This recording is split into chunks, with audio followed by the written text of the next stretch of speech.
8:73 de la mañana de este día martes 21 de octubre de 2025. Iniciamos rápidamente nuestro panel de conversación con dos grandes invitados, ambos de nombre Juan Andrés Lagos, integrante de la Comisión Política del Partido Comunista. Juan Andrés, como siempre, bienvenido.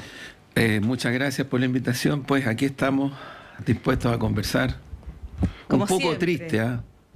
Lo de Recoleta, que yo vivo en Sí, Recoleta. lo vamos a comentar también. Sí. Bueno, y el otro Juan a mi derecha, Juan Valdés, ex vicepresidente del Partido Socialista y también concejal electo de La Granja. La otra vez dije ex concejal, así que ahí me corrijo. Estaba bien dicho. Concejal, pero ahora concejal. Concejal ya en ejercicio, más que electo. Sí. Bueno, partimos inmediatamente la conversación con los Juanes. Y me adhiero también a lo del dolor triste, lamentable de la muerte del niño en Recoleta, que nos ha impactado a todos. Yo soy padre y chuta, y es terrible. No, es tremendo, porque además un niño de 10 años, hay otros niños también heridos. Claro. Van a formalizar a los responsables de este, que no es un accidente, porque se les va a formalizar de hecho por homicidio, no por cuasi delito de homicidio. Este es un hecho, Juan Andrés, que bueno, remesa a la opinión pública y que en un contexto electoral siempre genera una sensación, una emoción, ¿no? Que es muy compleja, y no sé si positiva, porque en contexto electoral las emociones no siempre son buenas, ¿no? Mira, es una conmoción inmensa. Yo vivo a cuadras del lugar. Tengo amigas y amigos que viven ahí en esa zona, en las torres, en casa. Había una conmoción inmensa y con toda razón. O sea, yo creo que ha sido muy dramático, muy dramático. No es la única situación que afecta a niñas o niños en distintas comunas. De aquí casi no se salva ninguna, lamentablemente. Ninguna. Claro, lamentablemente estamos frente a una situación muy compleja. Y yo creo que, lo he dicho otras veces acá en la radio, creo que lo que corresponde es tratar de adoptar medidas que efectivamente vayan en la dirección preventiva y en la acción punitiva. En ambos niveles. Lo preventivo tiene mucho que ver con cuestiones que refieren a asuntos de marginación, de infancia, adolescencia. Tiene mucho que ver con recursos para los municipios, también para los propios colegios. Tiene mucho que ver con yo diría, de verdad, con una intención real de ponernos de acuerdo nacionalmente para generar todo, recursos, gestión, todo, que implica apuntar en esta dirección. Mira, yo menciono lo que ha dicho hace algunas horas Carolina Figueroa, de la Fundación Emilia, presidenta de la Fundación Emilia. Fíjate que ellos hacen la Fundación Emilia viene del tiempo en que ocurrió el accidente, entre comillas, que una ley que estado de ebriedad y muere Emilia, ¿no? Así es. Entonces, esto viene de tiempo, no es de ahora, no es reciente. Ella hace una propuesta que a mí me parece que va en la dirección totalmente urgente. Dice: es necesario que se coordine el Ministerio del Transporte y el Ministerio de Seguridad Pública respecto de establecer protocolos claros sobre persecución y fiscalización efectiva respecto de situaciones como la que se vivió ayer en esta tragedia. Ahora, a ese vehículo lo perseguía un particular, no lo perseguía carabinero. No era carabinero, era una persona que tenía una chaterra, claro, pero no era un particular, una persona que no... Si aquí lo complejo, y esto lo dice Carolina Figueroa, es que nosotros estamos viendo en el contexto de la crisis que hay, ¿no? Porque estamos hablando de una crisis dura, balaceras, balas locas, qué sé yo. En ese contexto se está produciendo una violencia muy fuerte en lo cotidiano, y esto es lo que ella refiere, el transporte. Sí, Juan Valdés. Sí, disculpe. Yo escuchaba atentamente al alcalde, al presidente de las municipalidades, y de verdad eso es lo que yo creo que Chile no quiere. Una discusión ciega, buscando responsables y culpables, más que ser una propuesta concreta respecto a cómo resolver los asuntos. Porque efectivamente hay una discusión respecto de la ley municipal. A mí no me gusta la ley como está. A mí no me gusta esto de que tengamos guardias municipales montados en moto, corriendo por todos lados. Creo que es un desorden y la ley no organiza una policía municipal. A mí me hubiese gustado que tuviéramos un debate respecto de qué rol jugamos los municipios en la seguridad y en la descompresión de las funciones de Carabineros. Mira, un dato bien claro, faltan 12.000 efectivos en Chile, 13.000 efectivos en Chile para poder cumplir con el mínimo del estándar internacional para el resguardo de la ciudadanía, 12.000. Para llegar al óptimo nos faltan 24.000. Entonces, quiere decir que estamos muy bajos y tenemos un déficit importante de policía en Chile, de Carabineros. Sobre todo en algunas comunas. En muchas de las comunas. En el caso de La Granja, por ejemplo, nosotros tenemos hoy día 87 u 88 carabineros y deberíamos tener 190 para darle cobertura a la población.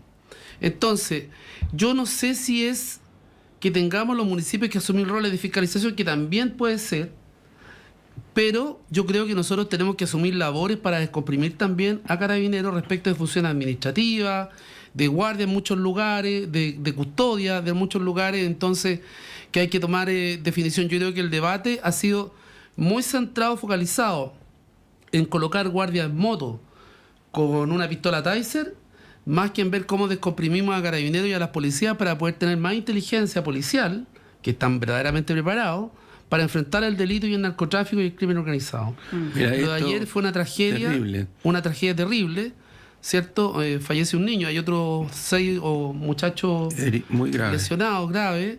Me imagino que para la comunidad escolar, pero especialmente para la familia debe ser tremendamente doloroso.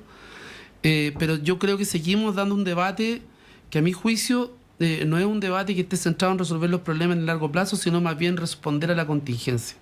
Bueno, Andrés, para cerrar el punto. Sí, yo en esa misma línea, yo creo que, mira, fíjate, porque siempre las cosas tienen contexto. Ya bajo la dictadura hubo una presión para tratar de formar policías municipales y qué sé yo. Esto viene de tiempo, es un espejismo. Porque en verdad lo que uno tiene en este momento es una institución policial con un grado de base, asentamiento, experiencia, que es un potencial. Pues si estuviéramos en cero, esto sería ya terrible, más que terrible. Pero lo que hay que hacer es buscar formas concretas de fortalecimiento en cuanto a financiar. Comparto absolutamente el déficit. Que quede claro, el déficit del que habla Juan es tremendo. Y tomemos en cuenta lo que significa, qué es lo que implica si hubieran esa cantidad de policía en los territorios y qué implica que no estén. Además, con un grado de experiencia, con un grado de formación, con un grado de instrucción, claro, que les permite incluso jugar el rol asociativo. En Recoleta hay, en otras comunas hay, nivel asociativos con los propios municipios y con la vecindad. Hay funcionarios municipales asesinados, producto de intervenciones entre comillas policiales que han hecho para proteger en temas de cuestiones familiares y también en la calle. Claro. Vimos con estupor la otra vez cuando pasaba un tipo rajado por encima de 3 o 4 motos y dejó 2 o 3 funcionarios municipales heridos. No tienen la experiencia y la expertise para poder enfrentar el delito en la calle. Entonces yo creo que es una irresponsabilidad de pronto alegar para tener más funcionarios en la calle. Creo yo que los funcionarios municipales podrían, por ejemplo, tener labores de control de tránsito. Porque hoy día lo hacen a la fuerza, pero no hay ley que lo albergue. Si tú te encuentras con un funcionario municipal en la calle y no porque el funcionario municipal no está autorizado para hacer control de detención, ni para hacer, ¿cómo se llama esto de control de identidad? Control de identidad. Él no te puede pedir ni exigir tu licencia de conducir ni tu carnet de identidad, salvo un carabinero. ¿Te das cuenta? Entonces, yo creo que están dando una discusión que es completamente errada. Yo creo que es una discusión que es muy inmediata y que nos apunta a resolver el problema de forma más estratégica. Sí, tiene un rol más bien disuasivo. Y hoy día al alcalde lo escuchamos hablar en campaña. Lamentablemente el presidente de la Asociación Chilena de Municipalidades, que lo escuché con atención, le quiero decir que él está mal enfocado. Él no puede, como presidente de la Asociación Chilena de Municipalidades, estar hablando en tono de campaña. Por favor, eso nunca ha ocurrido. Bien, hay que decir que en la Asociación Chilena de Municipalidades, por primera vez después de mucho tiempo, o primera vez en su historia, está presidida por un alcalde de centro derecha, ¿no? Que es el caso de hay varios.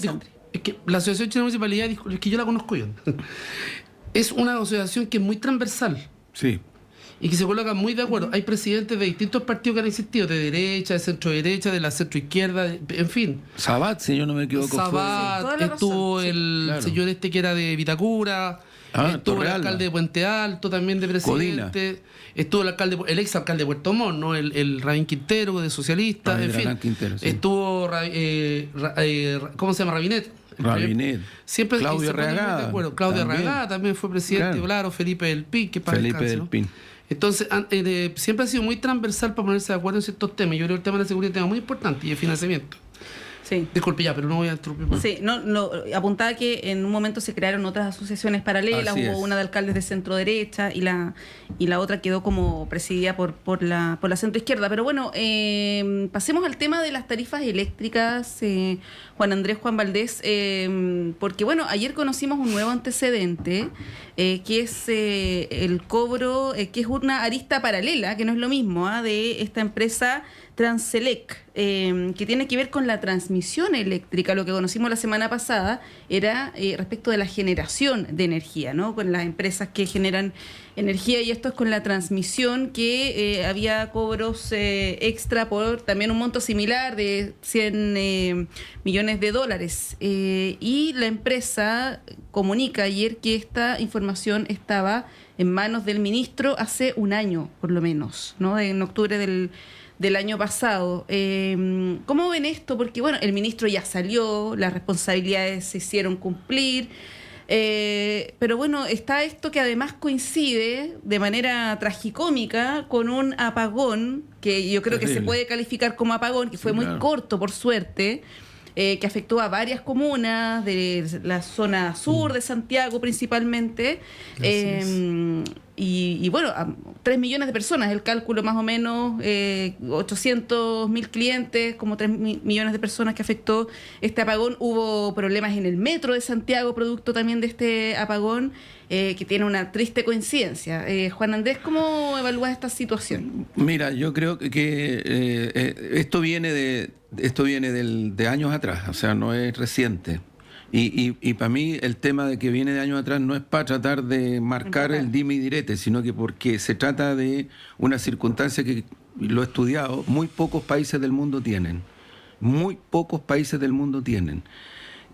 ¿A qué me refiero? Al control sobre un tema energético y que tiene que ver con seguridad ciudadana, con una cuestión de pervivencia básica, que tiene que ver con algo extraordinariamente sensible, y que tú no tienes los protocolos, los controles desde el Estado en asociación con privados para impedir y prever que este tipo de circunstancias ocurran.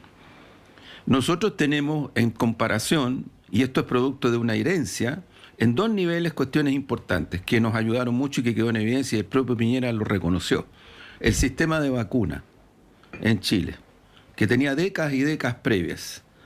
Y cuando viene la pandemia, esto nos permitió reaccionar como política pública de la forma como se reaccionó, y el propio Piñera reconoce que sin ese asentamiento, que viene, insisto, de décadas y décadas para atrás, era bien difícil que Chile hubiera enfrentado como enfrentó, a pesar de toda la situación crítica que vivimos, el tema de la vacuna, la pandemia, en fin, y todo aquello.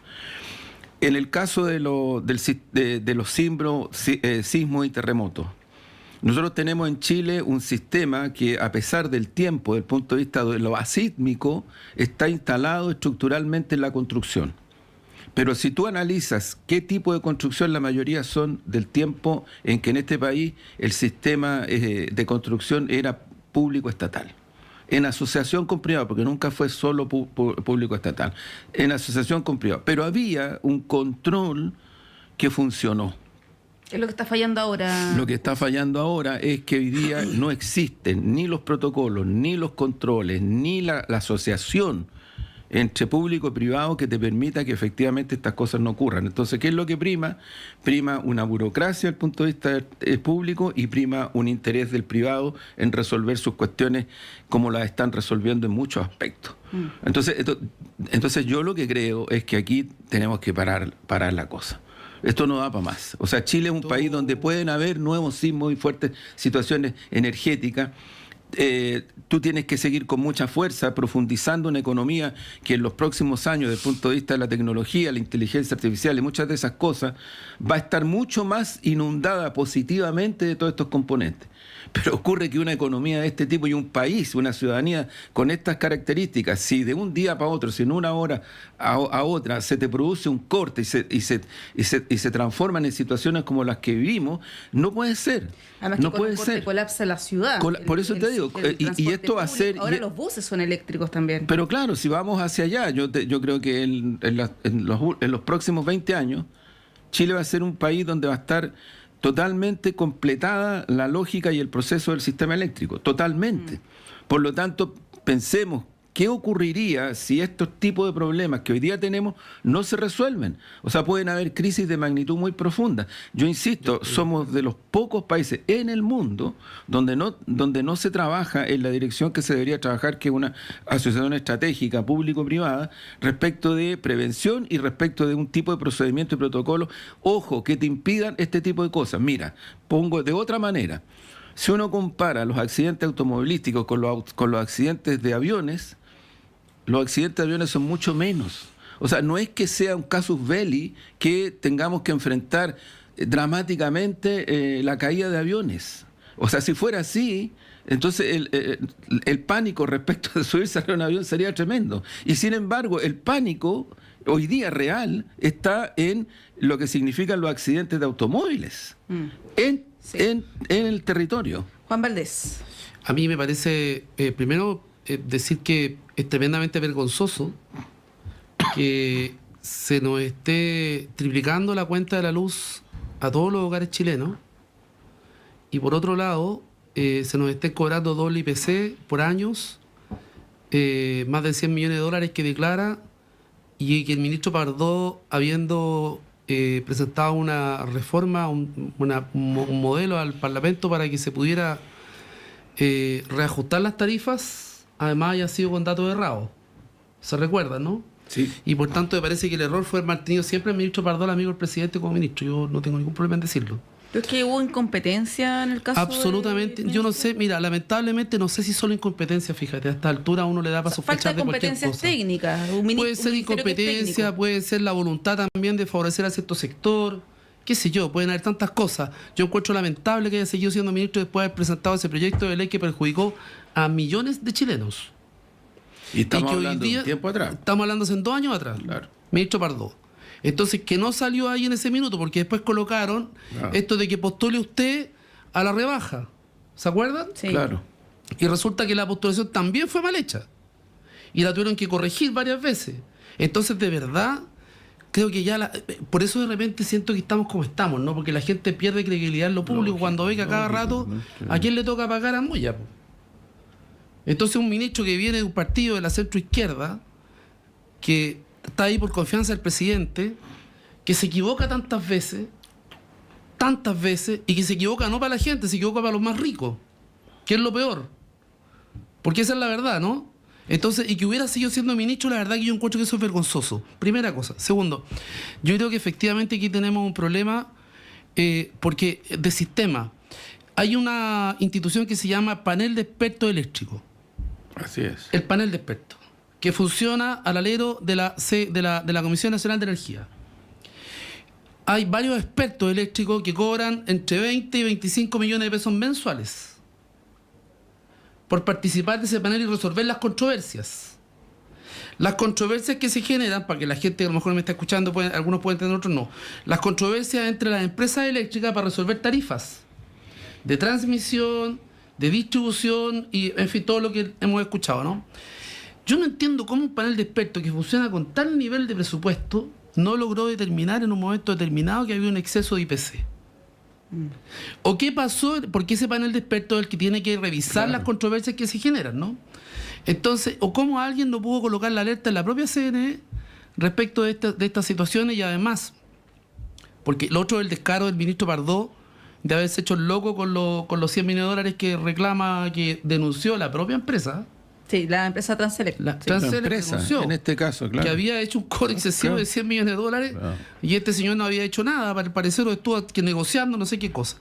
Entonces, yo creo que el sistema hoy día tiene que ser mejorado, tiene que cambiar, porque hay un montón de instituciones donde estamos regalando plata. Parece que esa plata no es para que se resuelvan los problemas de la alimentación ni de la continuidad en el servicio, porque además aquí, lo extraño, ¿no? Se corta la luz y se demoran años en devolvernos o compensar a los clientes, ¿no? Años.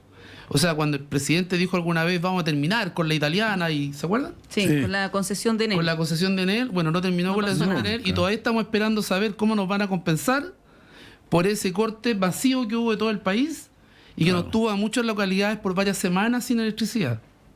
Todavía no sabemos.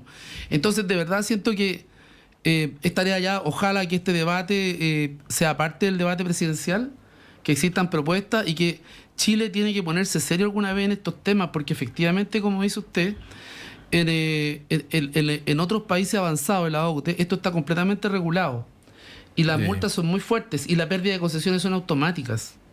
No es que depende de la voluntad de alguien. Exacto. Si usted no cumple como empresa respecto al suministro, cobra de más, le saca plata del bolsillo a la gente, no voy a decir si roban o no, pero por lo menos si usted hace una maniobra, una maramaña de esta naturaleza, donde persigue poder sacar plata para poder tener liquidez para resolver otros problemas, y después cuando se acuerda se autodenuncia, ¿cierto? Para que entonces después pactemos ver cómo le devuelvan cuotas, ¿no? No, pero cuando la gente tiene que pagar, no, cobrémosle todo al tiro. En 2 años nos han cobrado más del triple de la cuenta de la luz. Que es un como la ejemplo que se nos viene Pero en el tema eléctrico existen organizaciones internacionales, países donde efectivamente se hacen valer las responsabilidades. Y en este país, al parecer, siempre la responsabilidad la paga Moya.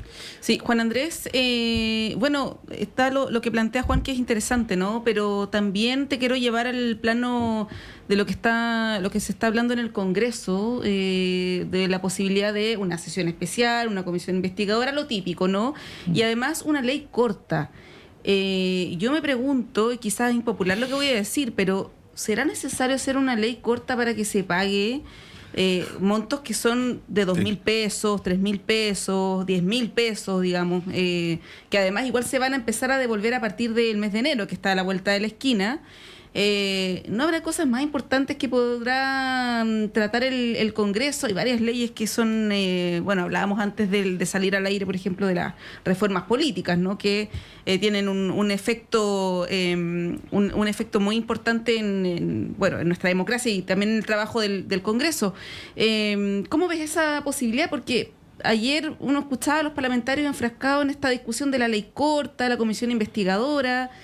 Y la verdad es que son cuestiones que ya estamos acostumbrados y son bien inconducentes. Mira, yo creo que estas son las cuestiones que hacen, por lo menos todos los estudios que analizan este tipo de instituciones, que hacen de que una ciudadanía de una manera mayoritaria tenga mucha distancia al Parlamento. Sí, claro. Porque la gente se da cuenta que vienen los dimi diretes, que se sacan unos con otros, que gritan porque está de moda gritar, así como, está bien, yo respeto todo aquello.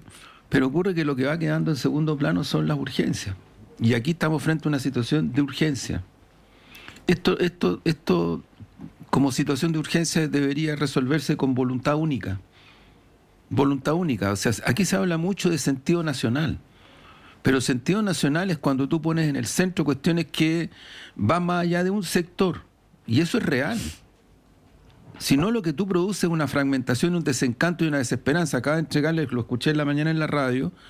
Aquí hemos hablado otras veces, yo mismo he hablado muchas veces de esto. He citado estudio del PNUD de la década del 90. El estudio que entregó las universidades encabezadas por Rosa sí. Debé, ¿no? Es cierto, la gente lleva muchos años ya con este tipo de percepciones de que las urgencias, los temas de pervivencia. Aquí, yo esperaría que en el Parlamento si hay que tomar medidas concretas en función de lo que decía Juan, respecto de retribuirle a la ciudadanía cuestiones básicas en este momento que son víctimas. Claramente. Yo creo que eso se debería resolver en horas. Y si no se resuelve en horas, quiere decir que aquí tenemos un problema político de fondo. Las instituciones no están funcionando desde el punto de vista de lo que deberían ser en relación a este tipo de situaciones. ¿no? Y creo que ahí, ojalá que hay parlamentarios súper respetables que se sacan la mugre, si ese no es el tema, ¿me entiendes? Para que tampoco haya victimización, porque cuando uno dice estas cosas de repente se te vienen encima así como disparándole a los mensajeros. Disculpa, Juan Andrés, una cosita así. Sí, dale. Disculpa, vamos a cerrar. No, a mí me da la impresión de que en realidad es como esto es una vuelta de más. Tenemos una superintendencia de asuntos eléctricos, ¿no? Claro. Y por la vía administrativa la superintendencia podría ordenar la devolución del dinero en una fórmula distinta. Tenemos un Ministerio de Energía, tenemos la Comisión Nacional de Energía, tenemos el famoso panel de expertos y tenemos el Ministerio de Hacienda, que entre paréntesis el ministro de Hacienda está pasando piola. Porque esto ocurrió cuando era ministro de Economía. Y es una de las partes del tema de discusión de la tarifa eléctrica. Entonces... Que las instituciones hagan su pega. Tenemos instituciones que están de más. Entonces al final del día es como mandar esto al Parlamento para que se dé otra vuelta. Entonces es como particular esto. Entonces yo no sé por qué la Superintendencia Eléctrica, por ejemplo, no ha hecho su labor y la señora Dorothy Pérez debiera pedirle los antecedentes a la Superintendencia Eléctrica para que puedan determinar qué responsabilidades tienen ellos también. Porque ese señor seguramente que es el que tiene que supervigilar el cumplimiento de la legalidad en todos estos aspectos eléctricos, al parecer también se le pasó y aquí está pasando colado. Y yo no sé quién es ese señor, te lo digo, no tengo idea. Claro. Bien, tenemos que ir a una pausa. Todo esto que estamos conversando se da en época electoral, cuando falta menos de un mes para la elección, algo así como 25 días, 3 semanas, ¿no?, para la elección parlamentaria y presidencial. Y bueno, se da en un contexto donde hay encuestas, hay declaraciones cruzadas, hay peticiones en el comando de Janet Jara para que... Encuesta al gusto del consumidor. Hoy hay varias encuestas, las vamos a comentar a la vuelta, ¿no? Pero hay peticiones o sugerencias de que Janet Jara suspenda su militancia, por ejemplo, entrevistas el fin de semana. Vamos a hablar de todo aquello a la vuelta de la pausa. Son las 9 en punto, hacemos un breve corte y regresamos en breve.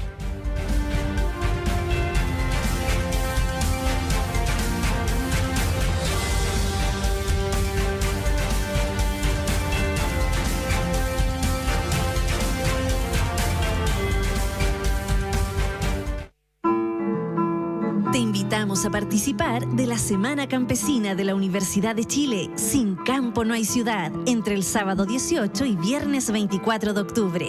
Ante la crisis climática, las migraciones rurales y el abandono del campo, conoceremos en la voz de sus protagonistas las trayectorias de quienes trabajan y viven de la agricultura y su entorno. Conversatorios, talleres, exposiciones fotográficas y mucho más serán parte de esta iniciativa universitaria. Te invitamos a revisar la programación, los distintos lugares de la región metropolitana e inscribirse en las actividades de la Semana Campesina 2025. Más información en www.catedracampesinayalimentacion.chile.cl.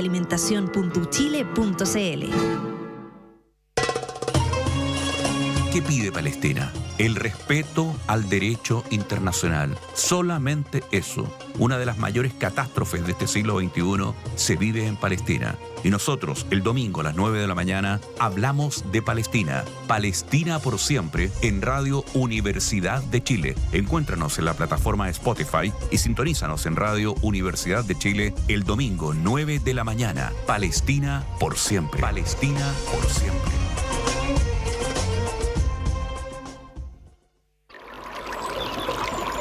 Aguas Trayén o Cascada en Mapudungún es la mejor agua purificada con tecnología de última generación. Para más información, visite su página web www.aguastrayen.com. Los temas que importan en educación ya están en el aire. Soy la periodista Diana Porras y les quiero hacer una invitación a escuchar el programa Educación en el Aire, un programa del Senado Universitario donde abordamos calidad, investigación, financiamiento, participación y docencia. Estos son los pilares que transforman nuestra educación y queremos que tú seas parte de esta conversación. Todos los martes a las 18 horas en el 102.5 FM y radio.chile.cl.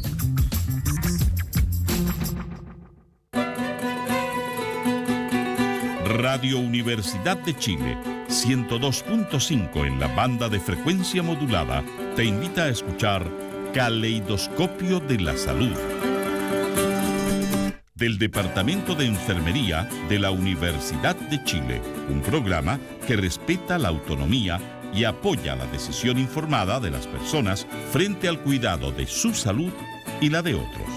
110 años a la vanguardia de los ciudadanos en la salud del país. Caleidoscopio de la Salud, todos los sábados a las 12 horas. En la sala de clases, mis compañeros y yo descubrimos talentos, construimos nuestro proyecto de vida y empezamos a transformar nuestro futuro. Gracias a todos quienes nos entregaron educación de calidad. Hoy soy ingeniera en telecomunicaciones y especialista en inteligencia y ciberseguridad. Gracias a mi colegio cumplí mi sueño. 12 colegios, 14.500 estudiantes, 1.600 educadores. Fundación Belén Educa, 25 años cumpliendo sueños.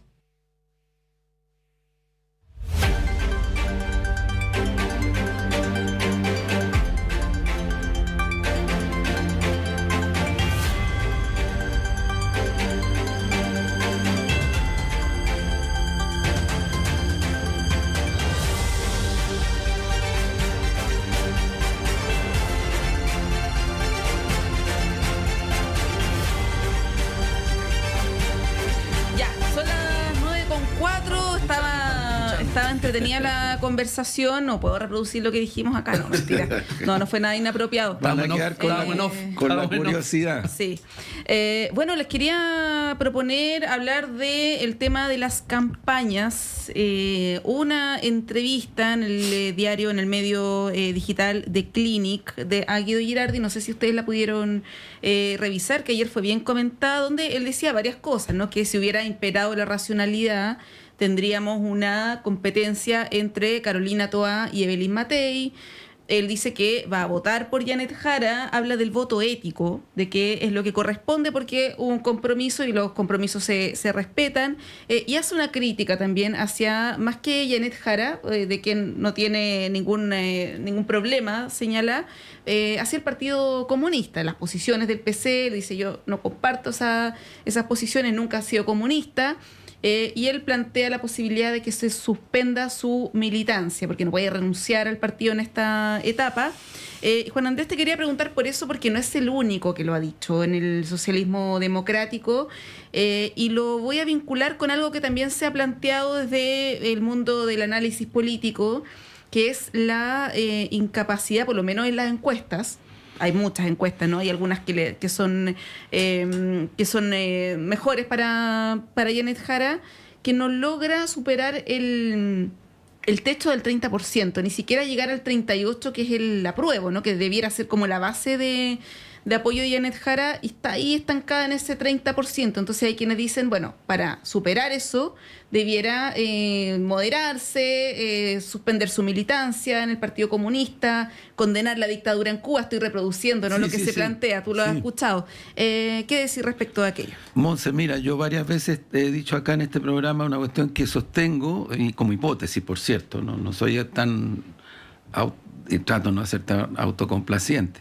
Hipótesis, insisto.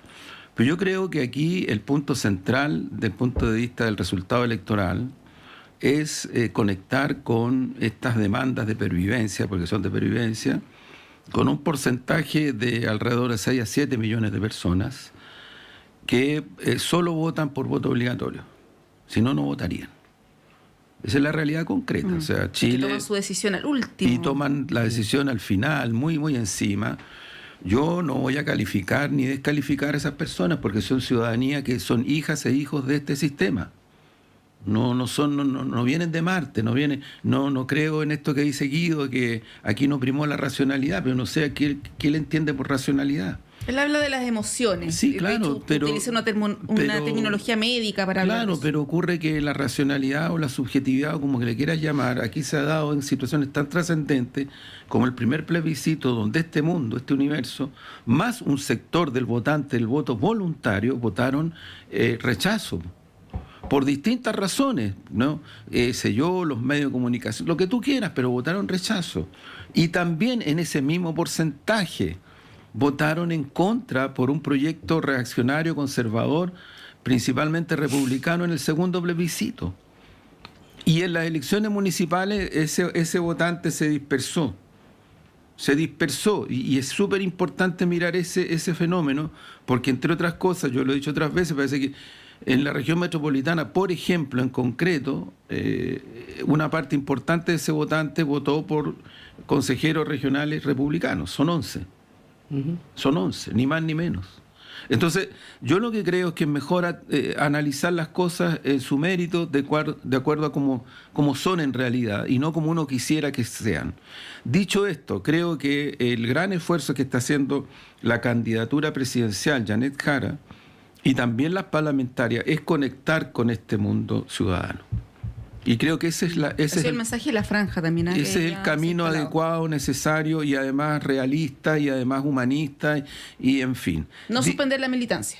Es que a este mundo, mira, a este mundo no le importa mucho que sea comunista, como también a este mundo, ojo, yo le digo a mi sector. Pinochetista. Exacto, si tú le dices, el fascismo, te quedan mirando de qué está hablando.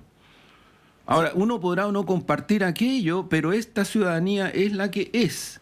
Y entonces uno tiene que trabajar por esa soberanía, ¿no? O sea, lo otro es seguir viviendo en el mundo elitista, ¿no? Que no calza, que yo creo un poco Guido le pasa eso, le pasó en la campaña presidencial con Alejandro Guillermo, en la cual fuimos parte, porque Alejandro no venía... Mira, yo a Alejandro lo conozco desde que éramos estudiantes universitarios. Él en ese tiempo tenía vinculación con el Partido Socialista, antes del golpe. Luego él, no es que dejó la militancia, simplemente en tiempos de dictadura no era tan simple ser militante, pero él siguió activo, después fue periodista, después se transformó en el periodista más creíble de Chile, cuando estaba en Televisión Nacional, cuando pasa a Chilevisión, en fin, el periodista más creíble de Chile. Y decide dar el paso a ser candidato presidencial. Esto le da un plus enorme, pero enorme. Y se empieza a trabajar en la perspectiva, porque yo fui parte de su comando, de empujar un poco en la misma dirección que estamos ahora, porque ya en ese tiempo aparecían todos estos fenómenos. Si estos fenómenos no son tan nuevos. Entonces, ¿qué es lo que ocurre? Que ahí, yo voy a, más que transparentar, tuvimos las mismas discusiones con Guido. Porque Guido decía, no, es que Alejandro se está pasando para la punta, tiene que ser más moderado. ¿Moderado con qué? ¿Me entiendes? Irse al centro. ¿A qué centro? Sí, pues llegó el Frente Amplio y sacó un 20%. Exactamente, de los Beatriz votos. Sánchez con 3 consignas. No más CAE, agua para todos, sí, y derecho AFP, a la y AFP. Bueno, Juan Valdés, desde tu sector se ha planteado esto, el senador Juan Luis Castro de tu partido ha señalado el tema de la suspensión de militancia, este concepto, neologismo, ¿no?, que se ha acuñado de descomunizar a Janet Jara. Pero hay una diferencia, porque hay alguna gente nuestra que planteó eso hace un buen tiempo atrás, cuando probablemente el debate era más pertinente antes de su nominación definitiva, en fin. Ahora, yo no sé si la gente esconderá lo que piensa, lo que es y lo que siente, ¿no? Yo creo que es más difícil. Y Janet Jara es la candidata que ganó una primaria por el Partido Comunista y no entiendo por qué tendría que renunciar a su militancia o suspenderla por ahora. Yo la verdad que siento que la gente la conoce, sabe quién es, de dónde viene. Es difícil esconderlo, ¿no? Yo creo que es un debate que aporta poco. Y yo creo que Guido se está quedando un poquito en el pasado. Está armando una situación que no le aporta mucho al debate presidencial.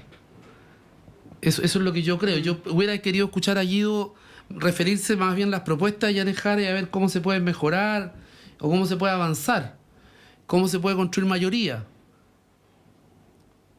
Pero esa parte no la leí mucho. Yo algo leí la entrevista, pero no leí mucho esa parte. Leí más bien el énfasis que la prensa obviamente le iba a dar era que Guido pedía de que Janet Jara renunciara o suspendiera su militancia.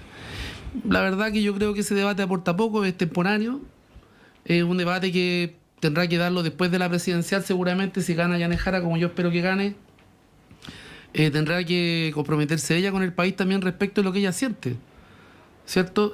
Ahora, para ser honesto, yo no veo una Janet Jara que esté en el ámbito internacional abogando por Venezuela o Cuba. No lo veo que esté diciendo, no, mire, el modelo a seguir es este. Yo la veo que está con propuestas bastante socialdemócratas. Su programa es bien un programa y ojo, porque es un programa también que al distinto de CAS, que es la competencia nuestra, exacto, porque es una competencia ideológica. ellos dicen vamos a reducir el Estado. 21.000, no, porque ahora la apuesta es quién reduce más, ¿no? Sí, claro. Entonces partieron con 2.000 la Evelyn Matei, después casi 6.000, subió la apuesta a 15.000 Kaiser, y ahora Kast dice 21.000 millones de dólares. Jorge Quiroz, encargado económico de Kast, dice ayer que son 21.000 dentro de todo el gobierno, lo que en la práctica es una motosierra, po. O sea es imitar el modelo argentino, los 20.000. Pero además tampoco se refieren de dónde van a rebajar, de dónde van a hacer. Yo hubiera preferido que en una entrevista como esta, donde tienen posibilidad de algunos actores que todavía algo les queda de credibilidad ciudadana, que pudieran colocar los acentos respecto a las diferencias que tenemos de programa también y de historia y de trayecto político con la ultraderecha. O sea, creo que los esfuerzos deben estar centrados, que la gente mire. Yo ayer anduve haciendo puerta a puerta en la Yungay y en la Yogular, que le mando cariño a mis vecinos. Y andábamos conversando con los vecinos viendo temas de luminaria, en fin, y me encontré de repente con una señora y me dice, no, es que a mí me gusta Kaiser. Ah, cuénteme, ¿por qué le gusta Kaiser? Ah, no sé. Me gusta Kaiser. Y yo le empecé a explicar que habían situaciones que estaba como era la diferencia de los programas. Porque si no explicamos bien lo que significa en la inversión del Estado en la PGU, por ejemplo, o lo que necesitamos hacer en salud para resolver la lista de espera, o lo que está ocurriendo en algunos CEFAM respecto de la propia seguridad de la atención médica. Les voy a contar que hay CEFAM en Chile, en los sectores populares, donde no hay médicos, porque no hay seguridad para que puedan atender. Entonces la situación tiene... Y si tú le restas Estado, lo que va a hacer es que va a dejar a todos esos sectores más desprovistos de servicios públicos, donde solo el Estado puede llegar. Y entonces le vamos a dejar toda la voluntad al narcotráfico, al crimen organizado, para que pueda hacer y deshacer. Porque no está el Estado. Entonces yo preferiría que nuestros voceros, nuestro liderazgo, tan importantes, ¿no?, tan pertinentes, concentraran sus esfuerzos en hacer que la ciudadanía escuche respecto a las diferencias que tenemos con un proyecto político que es completamente antagónico a lo que nosotros tenemos. Yo creo firmemente en un Estado. Yo soy socialdemócrata, lo digo siempre y no tengo problema. Me han dicho amarillo toda la vida. Pero creo yo en un Estado que sea más fuerte también para intervenir los sectores donde más se necesita. Sin embargo, aquí hay un proyecto de reducir el Estado para poder quitar medicamentos de los hospitales, para poder terminar con programas sociales, para poder tal vez reducir el Chile Crece Contigo, ¿cierto? Espérense un poquito, porque además la gente que está esperando tener vivienda en este periodo, con la propuesta de CAS seguramente no van a tener vivienda. Es lo más probable, ¿no? Juan Andrés, bueno, yendo al tema de esta motosierra, que yo creo que no es una interpretación mañosa, porque la magnitud de 20.000 o 21.000 millones de dólares dentro del presupuesto del Estado es un porcentaje bien alto. Y claro, los 6.000 millones ya todos se preguntaban de dónde los iba a sacar, las cifras no cuadraban, el empleo público, toda esa discusión que ya dimos.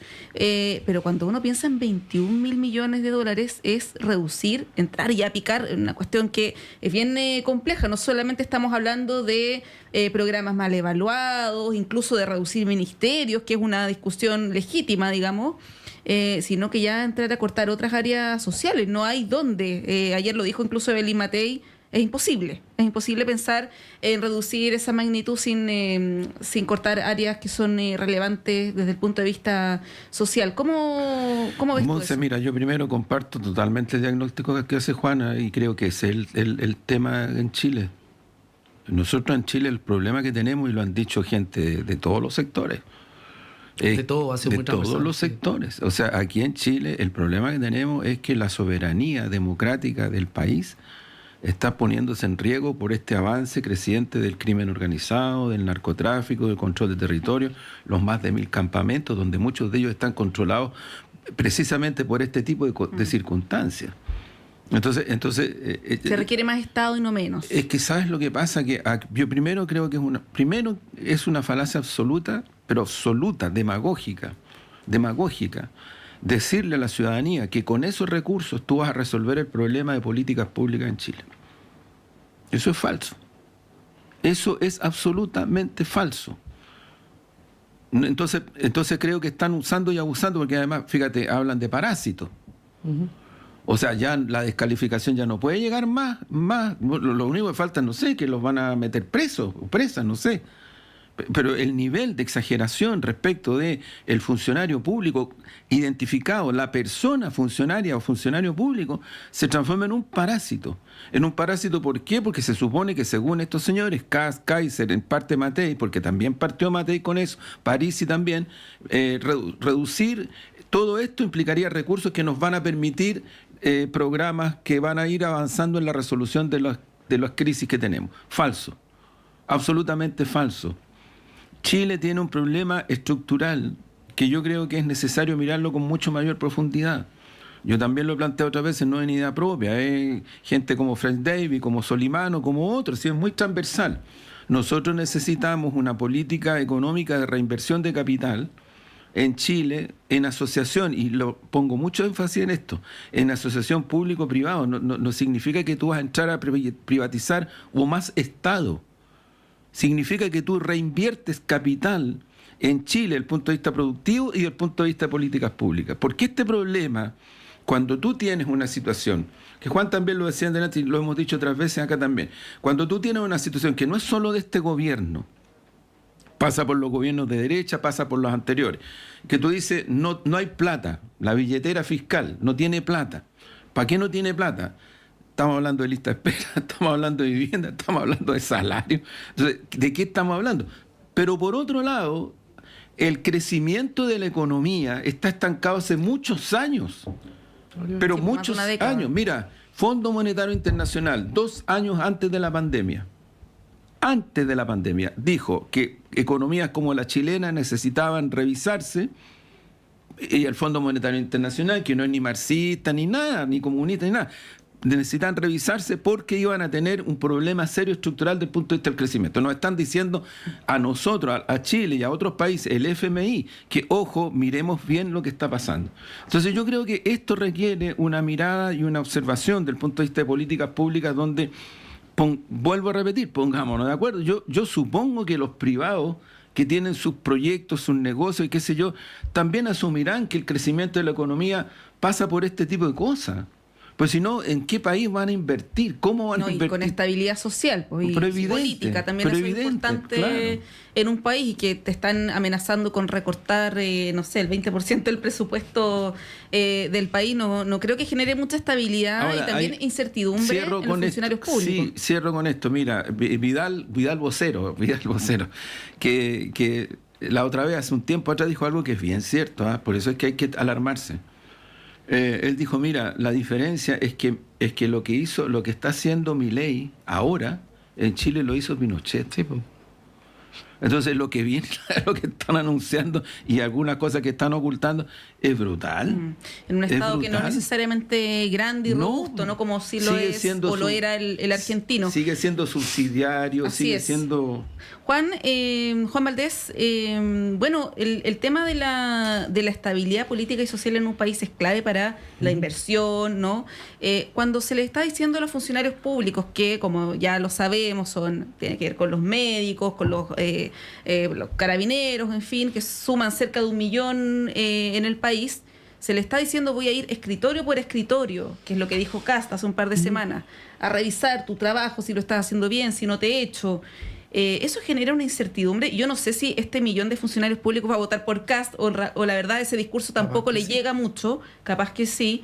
Pero bueno, genera un clima complejo, ¿no? Y después cuando se advierte, a propósito del aniversario del estallido social, de que pueden haber manifestaciones si es que gana Kast, bueno, si yo pertenezco a una agrupación de funcionarios y te están amenazando, te están toreando en buen chileno, tampoco hay que esperar que reciban al nuevo gobierno con los brazos abiertos. Mira, yo no soy partidario de lo que dijo la otra vez uno de los candidatos, ¿cómo se llama? Artés, ¿no? Que dijo que si ganaba Kast íbamos a tener un infierno asegurado, más o menos, ¿no? Yo creo, yo no soy nada de escandaloso en estas cosas. Yo creo que el estallido social fue una expresión de hastiamiento de la ciudadanía respecto de ciertos abusos. Que en ese momento estaba el presidente Piñera y que no supo manejar. Y que venían de arrastre. Que venían de arrastre. Como el de la empresa eléctrica. Explotó junto con un señor que además tenía la imagen de toda la vida haber tenido, porque no fue santo, no fue. Acuérdense el Banco de Talca y otros tantos más situaciones, en fin. Entonces era como la expresión del abuso en ese momento el gobierno que estaba, y la gente le cortan el metro y la dejan a pie. Yo estaba en la calle, andaba con mi hija comprando, me llevó a comprar juguetes. Que en ese tiempo era mi hija más chiquitita, ¿no? La Beatriz. Entonces, y claro, y de repente me encuentro en la calle con gente caminando. Me acordé inmediatamente de la época de la dictadura, fíjate. Me acordé de la época de la dictadura cuando cerraban todo, cuando se cortaba la luz, cuando mandaban los buses para la casa, cuando estaban las protestas en la esquina y estaban los milicos en la calle. Militares, perdón. Entonces me acordé que yo era muy joven y de esa imagen la tengo permanentemente. Entonces, claro, cuando la gente está en contra del abuso, la gente puede expresarse. Y yo creo que lo que plantea Kast, como Kaiser, son propuestas de radicalizar el privilegio de algunos respecto de el sacrificio de otros, que fue lo que hizo Milei en Argentina. Milei lo dijo en toda la campaña, eso fue lo extraordinario. Pero está tan choreada la gente en Argentina que votó Milei. ¿Por qué? Porque la política en Argentina también tuvo abusos. Y de repente uno observa que mantener gente como este señor Pardo en el Ministerio de Energía después de tanto abuso también son errores propios. Y contribuimos a que la gente se canse. Y probablemente termine votando por Kast mucha gente por el cansancio que tiene de ver que tampoco fuimos capaces de dar respuesta. Kaiser, ojo también. O por Kaiser. Entonces, si tú me dices a mí, claro, ¿qué va a pasar? Probablemente vamos a tener expresiones ciudadanas y vamos a tener manifestaciones y vamos a tener, no sé si inestabilidad. Yo quiero ser bien franco, yo creo que Chile también es un país bien estable políticamente y económicamente, a pesar de todo esto. Mira, pasó el estallido social y Chile está de pie. No estamos, esto no es que esté el país desmoronado como algunos pretenden decirnos, ¿no? O como algunos programas pretenden instalar. No es así. Y por tanto no sé si eso ocurra o lleguemos a ese extremo. Yo espero que no. Pero claramente las propuestas de Kaiser, Kast y compañía son propuestas que tienden a golpear fuertemente lo que son los subsidios estatales a las personas que tienen más carencias. Entonces, claramente esto lo va a afectar. Y el día que lo afecte, vamos a ver de qué manera la ciudadanía, nadie puede predecir la forma en que la ciudadanía puede responder. Ese es mi punto. Sí. No, yo creo que nadie quiere un nuevo estallido ni inestabilidad en el país, ¿no? Mira, piensa tú, a ver, yo te pongo 3 hitos fundamentales de los 90. Hubieron muchas cosas, el colegio de profesores, los medioambientalistas, las mujeres, en fin, las comunidades, trabajadores, la CUT. Pero hito, Revolución Pingüina. Revolución Pingüina, ¿cómo parte la Revolución Pingüina? Porque en Coronel, ahí partió, había un liceo donde los cabros, las niñas, se mojaban porque en el invierno las puertas, los vidrios. Sí. ¿Qué es lo que hizo el gobierno de Michelle Bachelet? Acogió. Yo siempre digo, de alguna manera, acogió. Y eso hizo que se generara un clima a partir del cual el tema de la educación en ese punto de referencia tuviera una cierta... Se formó una comisión. Por eso yo mencionaba, se involucró a la asociación... acogió, pero antes de eso hubo varias semanas de paro, de toma, sí, claro, de carabineros apaleando también a los estudiantes. Y hubo gobiernos anteriores que tampoco tomaron, ¿me entiendes? Que decían, no, qué sé yo, descalificaban. Hubo un giro ahí se produce un giro. Yo me recuerdo, era Claudio Regá, presidente de la Asociación Chilena de Municipios, se involucró. Eran también varias personas vinculadas a la academia, se involucraron. Yo diría, no es que esté legitimando el comportamiento propiamente gubernamental, pero digo, se generó una situación a partir de la cual el tema por el cual las estudiantes y los estudiantes protestaban no quedó como algo así desastroso. ¿Me entiendes? Primer hito. Segundo, Piñera fascinado, su primer gobierno, fascinado.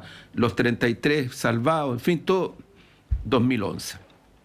Movilizaciones del 2011. Y empieza la gente a volcarse a la calle y hasta ahí llegó el gobierno de Piñera.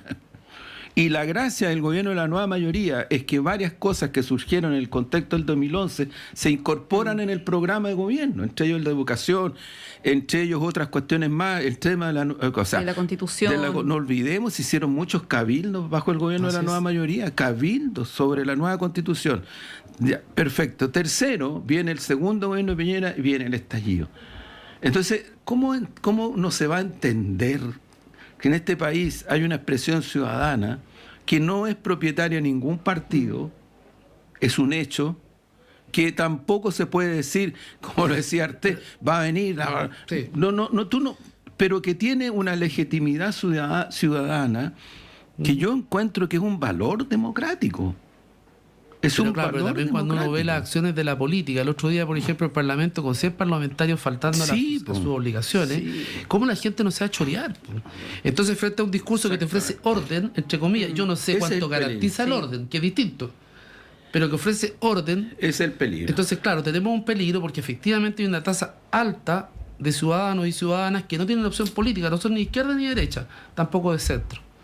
Entonces, claro, esa gente lo que quiere es, mira, pucha, ya, que alguien por favor se ordene. Es el peligro. Entonces ese es un peligro. Sí. Y cuando vemos discusiones como esta, situaciones como esta, que hemos visto, la verdad que nos dice, bueno, la gente está media cansada también de que la política no dé pie con bola. Exactamente. Que los políticos no se pongan de acuerdo y no resuelvan problemas que son esenciales. Por ejemplo, la lista de espera. Sí, totalmente. Bueno, lo último, antes de irnos, de cerrar el bloque... definitivamente. De irnos definitivamente, sí, pues iba a decir a la pausa, pero no. El involucramiento del presidente Boric en este modo electoral, ayer emitió declaraciones donde no nombra a José Antonio Kast, pero es evidente que está haciendo alusión a él, lo que hizo también en la cadena nacional. La semana pasada también emitió declaraciones respecto de Kast, que son bien directas. Sí. ¿Qué les parece? Porque salió Ricardo Lagos Weber, uno de los voceros de Janet Jara, planteando una cierta incomodidad, que esto distrae un poco la atención y pone el foco obviamente en el gobierno versus Kast, ¿no? Y ahí Jara queda como pasa un poco inadvertida. Juan Andrés, ¿qué te parece? No me parece. Yo creo que la ciudadanía hoy día va a votar por un nuevo gobierno, no por el actual, que le quedan meses. Entonces, creo que el actual... ¿No le ayuda mucho? No le ayuda en nada, ni siquiera mucho, en nada. No me ayude, compadre. Claro, porque ocurre de que hay una ciudadanía que quedó demostrado en el primer plebiscito y en el segundo también, que tiene una asociación con este gobierno no buena. Y ya no lo cambiamos, po. Ya no lo cambiamos y quedan semanas. Entonces yo lo que creo es que a lo mejor sería el mejor, con mucho respeto lo digo, pero porque se están haciendo cosas concretas, que se concentre en eso el gobierno. Así es. Y no hable más de las elecciones ni de este tipo de cosas, porque en verdad lo que uno ve es que efectivamente Kast se transforma en el alter ego, o sea, empieza a haber un diálogo entre ambos ahí, y esta ciudadanía que vota, como vota, debe mirar y decir, chuta, si el presidente se está refiriendo a este caballero, por algo será. ¿Me entiendes? O sea, yo diría que no estoy para nada de acuerdo en esa figura. Juan Valdés. Yo creo que se equivocan en el diseño los amigos del segundo piso del presidente. Una vez más, los amigos del presidente se equivocan. Porque este no es el momento para que el presidente salga a defender ninguna campaña ni ninguna idea respecto de lo que es la disputa presidencial. Yo creo que hay voceros suficientes y hay ideas suficientes en el comando de Jara para poder contraponerse a las propuestas de la derecha y de la ultraderecha. Hoy día lo que tenemos, lo que uno ve en las encuestas, yo les digo a los amigos del segundo piso del presidente, lo que tenemos en las encuestas es que lamentablemente hay un 60% de gente que no está a favor del gobierno. Y que por tanto ayuda poco o nada, porque la gente que ya va a votar por Jara es la gente que apoya al propio presidente, al propio gobierno. Que es harto, 35% no es bajo, 30-35% no es bajo. Es harto, es más de lo que han terminado los otros presidentes, de hecho, sus gobiernos. Pero yo creo que es el momento en que el gobierno muestre más bien los méritos o los resultados de su gestión. Y, por ejemplo, salir a defender la cantidad de leyes que se aprobaron en este gobierno en temas de seguridad. Claro. Por ejemplo, salir a hablar más y mejor respecto a la reforma de pensiones, que va a ayudar a muchísima gente y que la gente no lo sabe.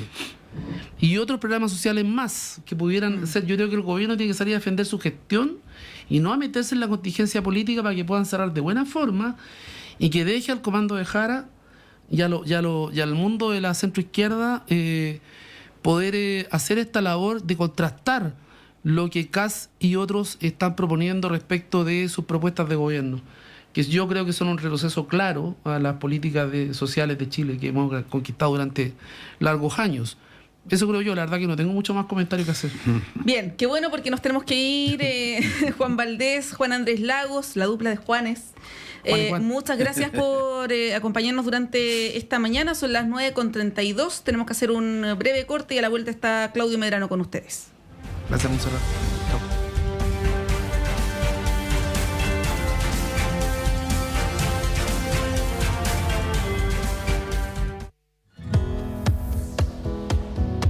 ¿Pensabas que la sexualidad era solo cosa de jóvenes? Las vueltas de la vida.